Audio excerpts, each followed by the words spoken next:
We are taking your calls at 208-376-5106. And on the Mix 106 app, we have a very special guest, a good friend of the show, on with us, Miss Psychic Sheila. And we are taking your calls for your readings. And it's a great way to go into the weekend. Good morning, Mix 106. Who's this? Jackie. Hi, Jackie. Good morning. And I take it you're here for Miss Psychic Sheila.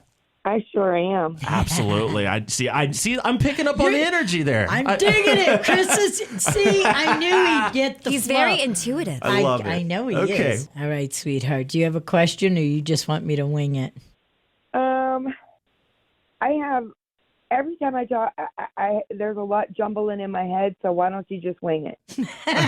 That's really funny because look at the card that fell out, Chris. Oh, my Mental restrictions. Interesting. Jackie. All right, we're winging it. And that just flipped out of the deck while I was moving my deck That's of cards. So it's reminding you and me to remind you, Jackie, I'm going to give you a couple techniques because if you don't get the mental restriction under control, it's going to be the pattern that you continue to make for the future self that you're wondering about. Like, what's my future going to be? How's it going to change? What's in it for me in the future? And I'm saying to you right now, you need to get a grip on the present self that you are with the mental restrictions that you are intelligently aware of.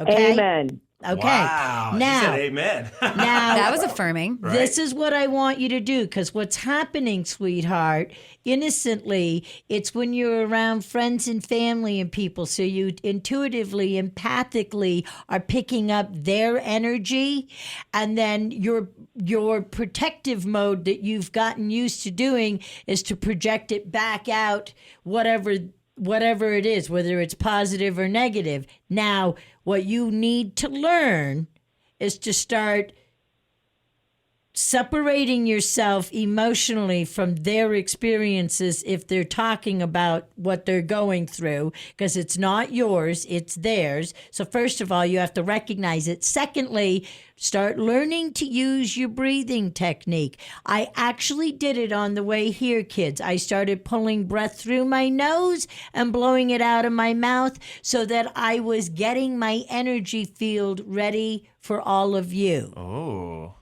Well, thank you. Gotcha. You understand, correct, Jackie?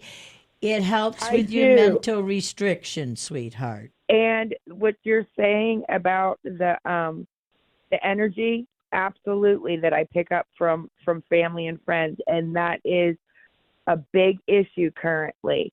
And it's not that they're not seeing things from my eyes or my children's eyes, and they're projecting onto us how they think we should feel instead of listening to how we're telling them how we actually feel. So this is what you do. You stop listening and talking about it, period. Did you catch that? Got it. You stop using your soul sound and your gorgeous ears, and you use it for the most positive way. As God would say, in God's will, be still. Do not cast your pearls before swine. Stop using Ooh, I love words that that. don't need to be used. Like I said, instead of listening to how hurt my children and I are by the actions of my siblings, we're being told how we should be, how we should You know why feel, your and dogs that's are barking? hurting us I'm more. gonna say something right now. What? Because this is going to end the phone call. Your dogs are barking because they want you to stop talking. No, animals are very intuitive. That's You're doing crazy. it again. You're doing. Stop talking. Man, my dogs think I talk way too much then.